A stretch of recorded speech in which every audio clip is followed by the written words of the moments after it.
Hey everyone, happy noon greetings today. I am SWANDA and I thank you for coming today. If you like what you hear, please hit the like and subscribe button and ring the bell if you want to get notification of us when we go online live. There's a few of us on Resonant Essentials live. So thank you for that. Today, before we get started with the talk, I want to pull a card of this very special deck.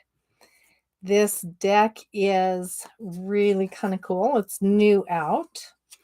It is called The Oracles of Crystals, Gemstones, and Rocks. Yeah, there's some glare. There you go. This deck came through Rosie, one of our practitioners at Resonant Essentials.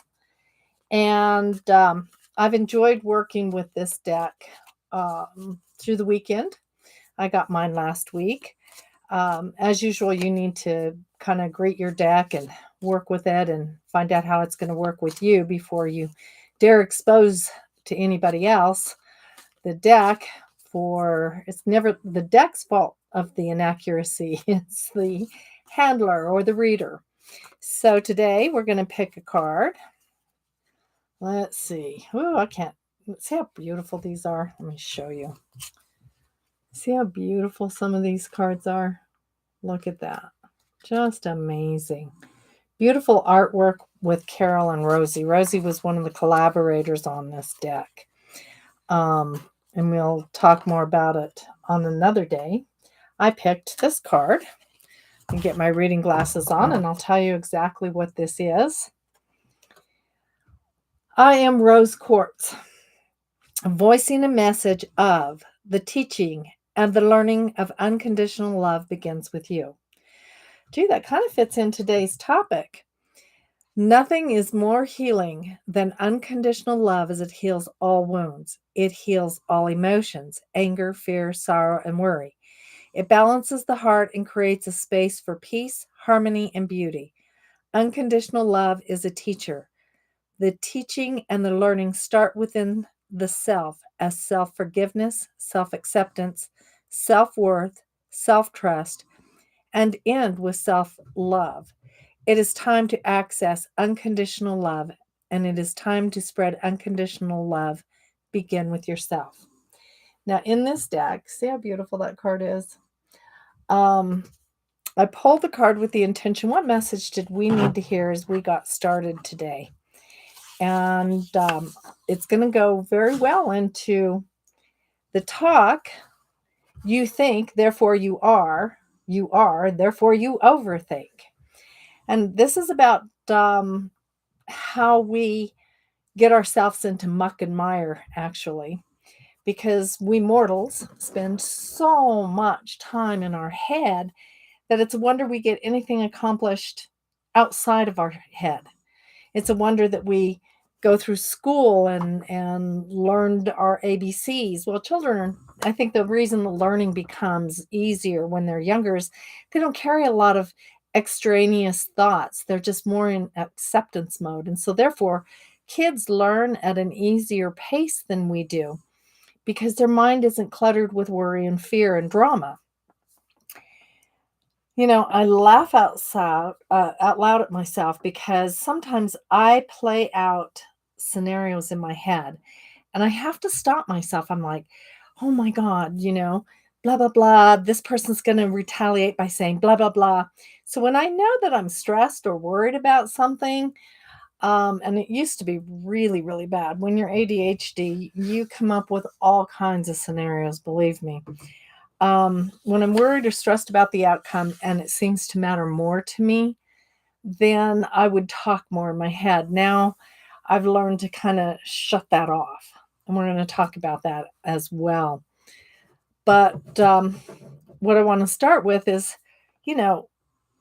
when our heads are thinking of things like getting revenge or somebody done me wrong. We have created drama already, and we're the losers. When we think about how mean someone's been, we're not owning our side of the street. She's mean to me. He's mean to me. What did we do to trigger? Because we trigger each other. We trigger that action in each other. When we think we want to give up, then we have already allowed depression to set in. We need to watch ourselves. When we do give up and then we maybe haven't thought things through clearly enough, we haven't thought it through far enough, we haven't gone that extra step, maybe we should regroup instead. So our thoughts can be a antithesis to our life, in good and bad ways. The important thing that we need to understand is the power of thought. And we get over 200,000 messages a day. We are so used to this. Our eyes are the messenger. Our ears are the messenger. And then our brain takes it in and becomes like the secretary that files it all away for a later time to pull out when we need to use it to beat ourselves up with or to glorify ourselves. Kind of depends. But most of those messages that we get through each day are recognized and let it go.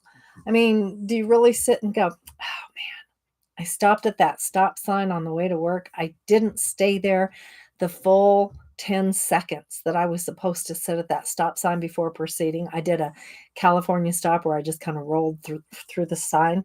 Do we think of that? No, but our brain registered it, and it was a message, and that message reinforces how we feel about ourselves. So, even though messages are there and they speak briefly in our headspace, however briefly, they have messages for us. So, let's say you're at a store and you're looking at the price of hamburger, and hamburger's gone up quite a bit because the cost to get it from the slaughterhouse processing plant and then over to market has changed drastically in the last few months. So we go in there and it's like a knife in our gut. Oh my God, can I afford to eat hamburger? Who can't afford to eat hamburger? Well, there's a lot of people. A lot of people can't. But that message is there when they go to the grocery store and it's like a knife in their stomach. So it lowers their energy. So let's say you're walking along the street and you see somebody who has a beautiful orange shirt on. That orange shirt sends out a frequency and it's powerful and it's wonderful. And you just radiate with, boy, I really liked that shirt. And it made you feel good. These are the things that are really, kind of cool. The uplifting messages, the ones that left us smiling, you know, let's say our body, our touch, feelings, our body gives us a message. We may have on an itchy shirt, even though it's a beautiful orange. It's an itchy shirt. And that itch really drives us kind of crazy. So we spend all day at work going, oh my God, I shouldn't have worn this shirt. And we pick and we move and we try to make ourselves comfortable. And everybody in the room can see our discomfort. Everybody there is struggling with, wow, this is a really rough one for her to go through. Well, that's okay, because tomorrow I won't wear that shirt. And I'll probably put it in the closet and forget that it made me itch. And I'll wear it again 6 months later and go, oh, this is why I don't wear the shirt. And because I don't want to throw away a good shirt, I'll donate it and think really bad about myself because it's an itchy shirt. After I've tried all the solutions, because I won't use like Downy or dryer sheets because those are toxic to me. Whatever they are for everybody else is up to them. But for me, they're I don't like the smell. I don't like the carcinogens that come off of them. So maybe our body is telling us, oh, we got a pain in our chest. Oh my God, is this a heart attack? Is it gas pain? What is this? Oh my God, it's such a pain. And that pain can stay with us and nag us through the day. Or maybe, you're having low back pain and you think, oh my gosh, all those leaves I had to rake up just to get spring here. Those are the thoughts that come from outside ourselves and stimulate us that can weigh on us for that brief moment. There are thoughts that we have that we don't have an emotional buy-in in. Oh, look, the neighbor's home. No emotional buy-in. Neighbor comes home. The neighbor lives in that house, so they came home.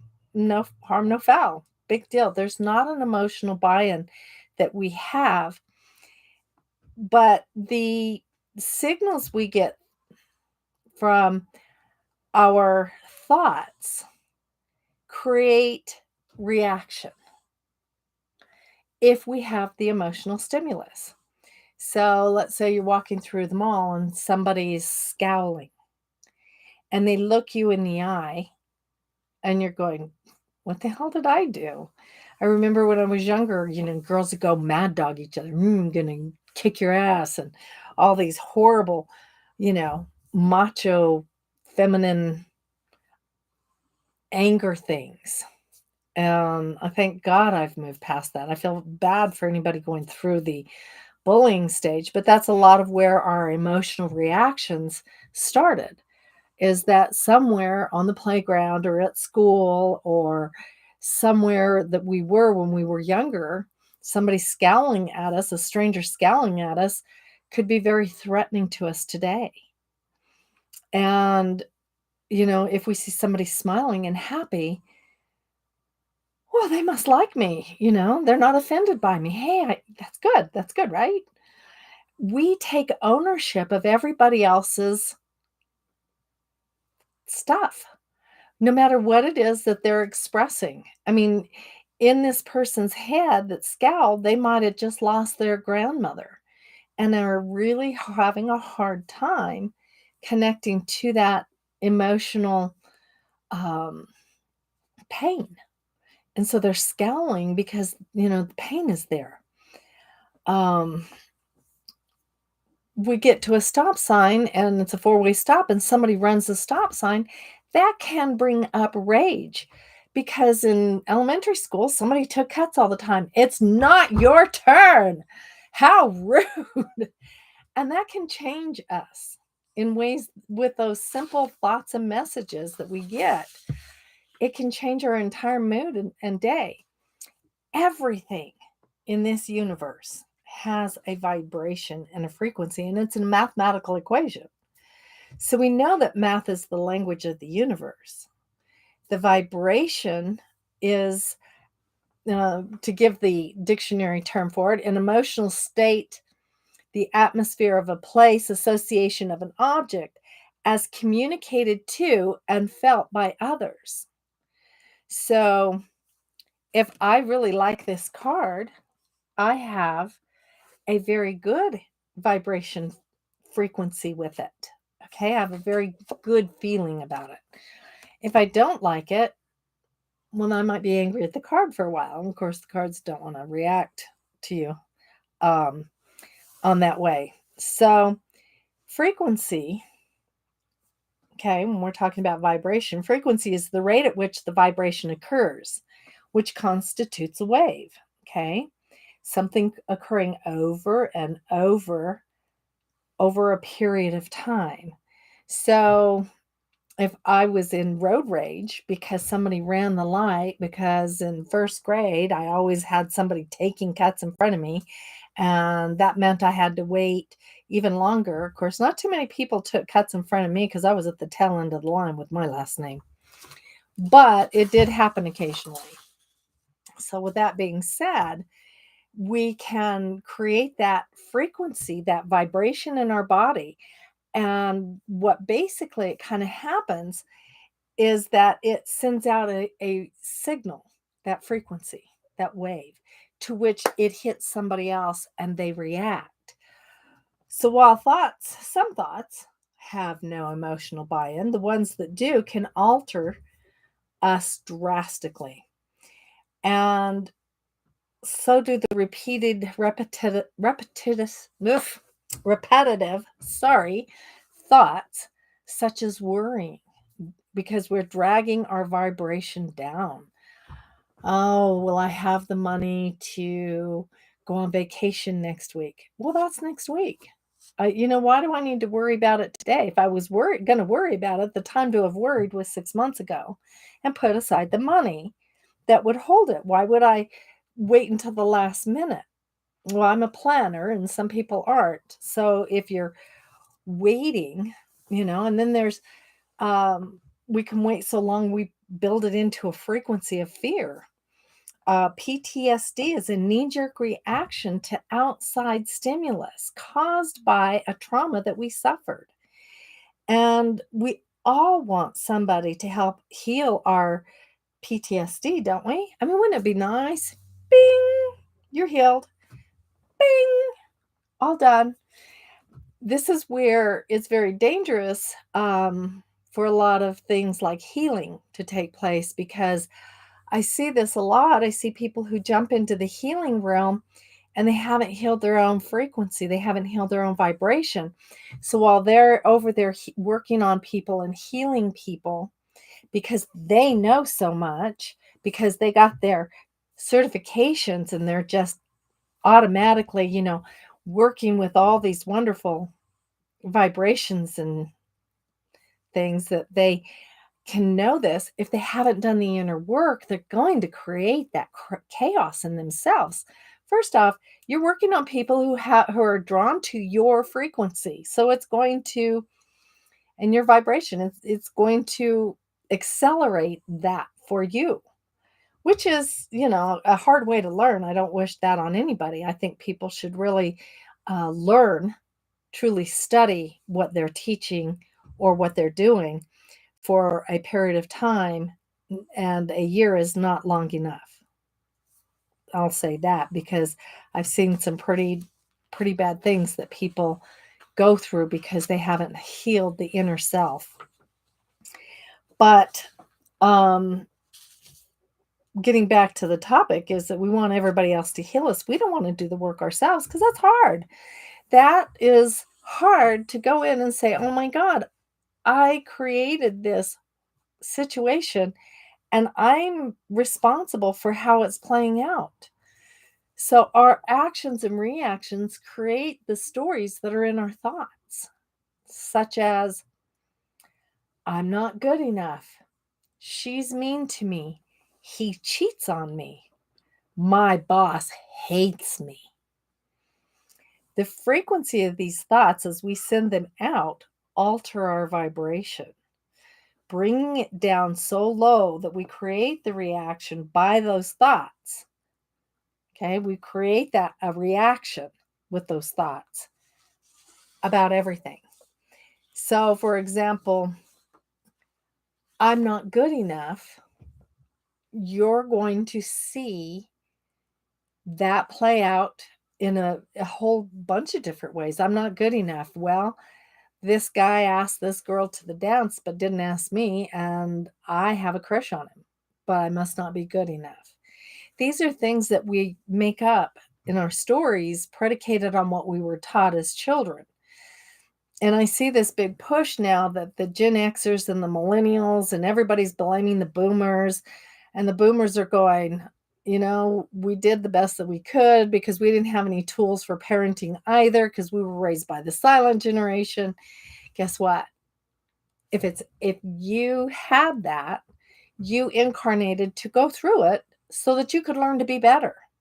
So quit complaining and change your thoughts. That easy. Don't blame anybody. Don't blame your parents, because it doesn't serve to live back when it happened in your having those thoughts here. It serves to be here in the now, in the present moment, to heal what broke back then. That's where you have to go. Here, stay here, focus here, and change those thoughts to heal what was broken then, because it no longer serves you. In a seminar yesterday, this gentleman that was the keynote speaker, he was really, really good. He talked about affirmations. And in affirmations, affirmations are a statement that is supposed to be positive in intention and to to uplift you, to change whatever it is that you've been thinking. So, how many affirmations saying, I am worthy of love, he said, to counteract all the times that we were told, the 25,000 times we thought, no one loves me. I'm not worthy of love. So 25,000 thoughts a day of not worthiness, you can't counteract by saying 5 affirmations. You have to start switching the dialogue, okay? So when we think that person that they don't love us, we end up dumping them. And then we think, I wish I had someone to love me. And that alone speaks again to how unlovable we are because we don't have somebody to love us. So we should instead be saying, I am so happy I learned to love myself, and start feeling that love for yourself. Laugh. There are painful moments in life that you're not going to be able to get away from. But holding, like the card said, unconditional love for yourself, you will resonate at a different vibration. And the things that you bring to yourself by resonating at a different vibration of loving yourself will be way better than the drama that you are signing on for when you keep thinking, I'm not lovable. It is totally different program than what we do. So when you consciously change, and consciously create a different story, your vibration changes and the world becomes yours. Because at that point, all those people that you were vibing with, oh, they don't love me, they don't like me, they're so mean to me, will fade away and find someone else to vibe with. I remember, the being on the playground, and there was the cool kids. I belonged to the kind of nerdy. I kind of crossed over. I was friends with the cool kids at one time, but they became too cool, and I didn't like the way they talked about everybody. There was a woman I knew, 70-year-old woman, who talked about the Pea Girl, the girl nobody liked in school, but she was talking about the Pea Girl as, in that moment, about somebody she worked with. I was horrified. I thought, wow, what is she saying to herself? She's really reiterating the fact that this woman, who she had taken abject distaste, anger, and hate toward, and she designated the Pea Girl, what was she telling herself about what she felt about herself?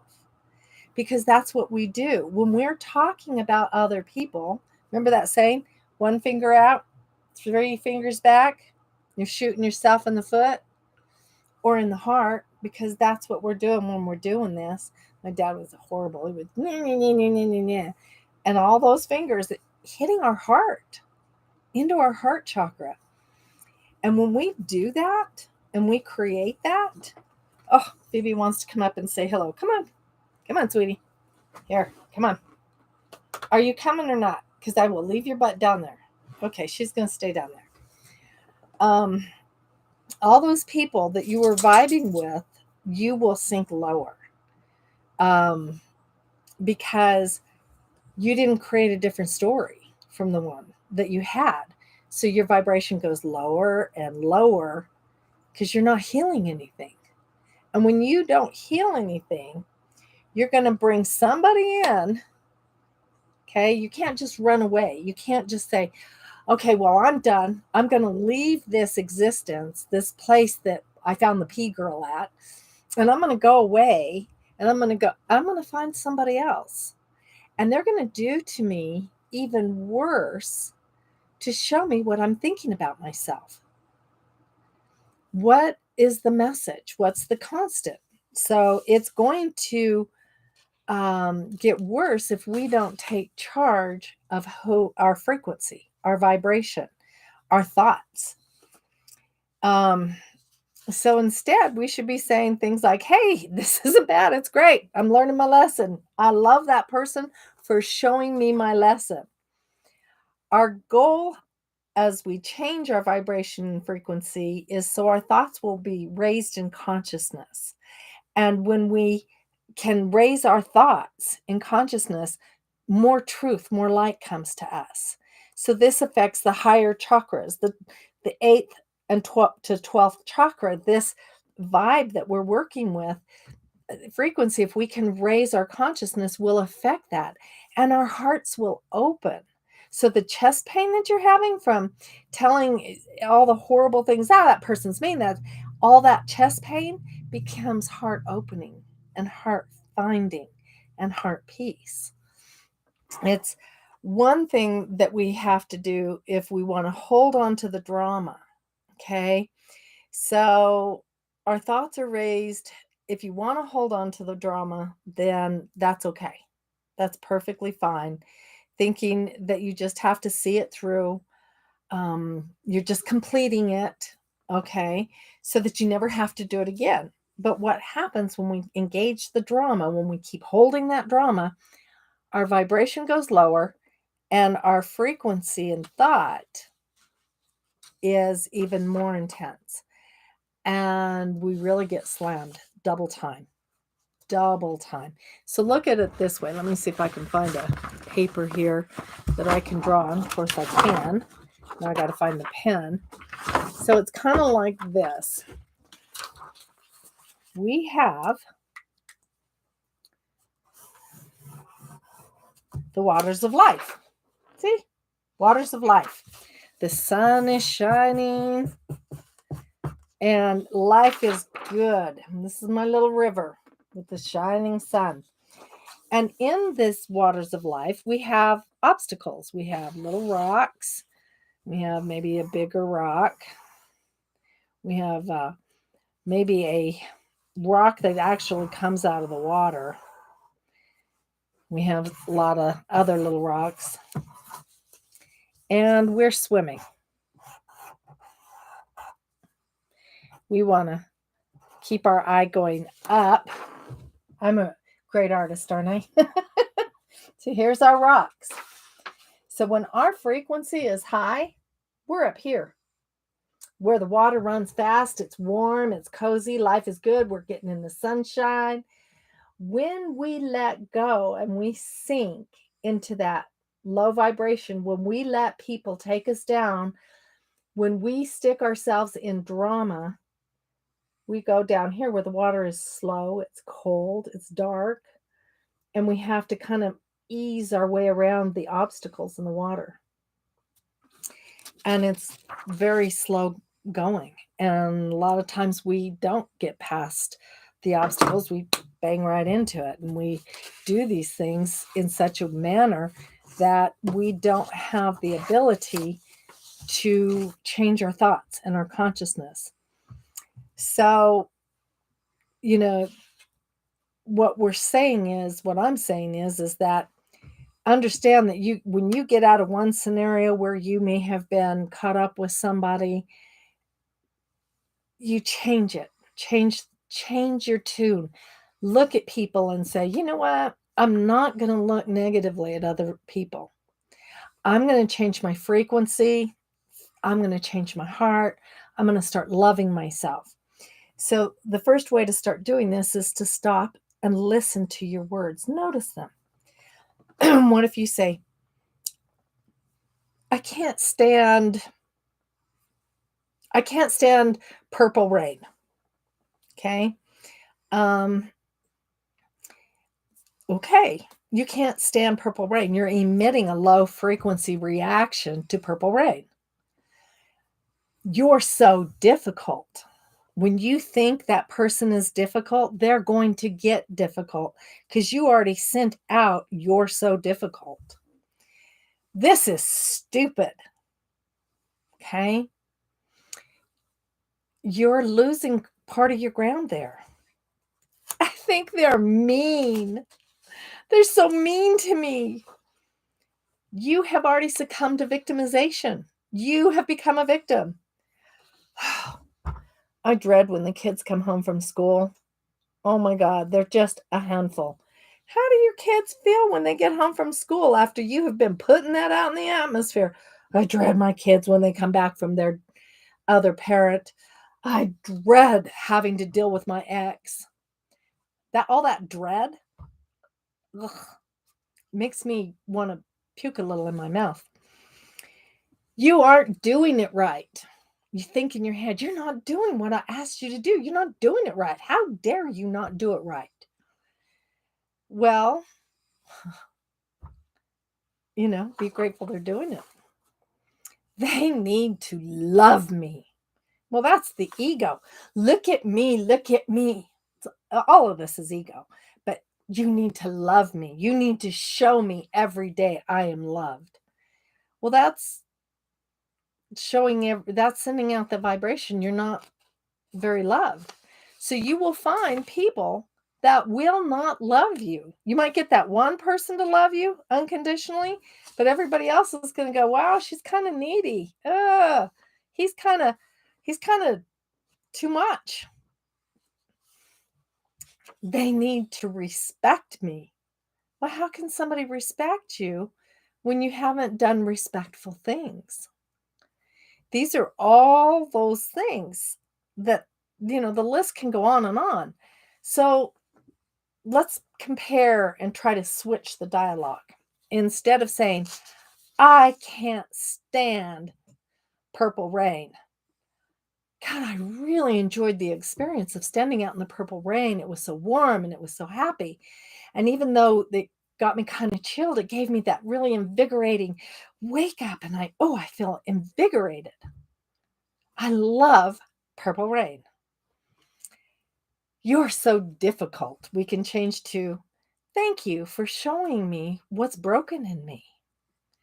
Because if I'm seeing you as difficult, then maybe it's me, not you. It's one of those cases. Yeah, it really is me. It's all me, not you. So when you're telling somebody something negative about them, then what you're doing is you're going in there and you're asking them to show you what's broken in you. So it's not them, it's you. "This is stupid." Change the dialogue. "This is great. I love trying to work out different ways of doing things. And this is challenging me in such a great way. I'm learning." I think they are so mean. How about, "Wow, they are so perfect." They are perfected beings. No matter what their behavior is showing now, they are perfected beings. They are perfect. Instead of, "I dread it when," how about, "I love it when." I love it when the kids come home. They come home, I get them their snack, they get their homework done, and then we laugh and talk as I'm cooking dinner. We have a great night. Their homework is done. They get in the shower. We all curl up on the couch and we laugh and talk about their day. And it's wonderful as we wind down for our night. I love it when the kids come home. You aren't doing it right. You did it perfect because you did it. And since you are perfect, the only way you could do it was imperfection. Perfect timing, perfect, perfect. They need to love me. I love to show them how much I love them. They need to respect me. What can I do to honor and respect them so that they understand how much I appreciate them in my life? So when we feel those negative emotional reactions come up, when we feel that negative thought start to take hold, stop, drop, and breathe. Breathe in, breathe out. Allow that energy just to dissipate before you go off and do something in a reactionary way, or before you have a moment to think negative thoughts. Let's say somebody ran the red light and almost hit you. Just start breathing and say, I hope that person is safe for the rest of their day. I hope that whatever they're in a rush for isn't a family emergency. I hope everything is okay with them. And it was just a momentary slip of their mind. They weren't paying attention. How about if we did that?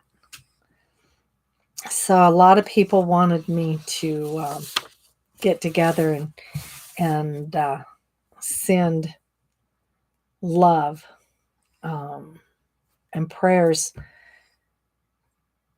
to around the world.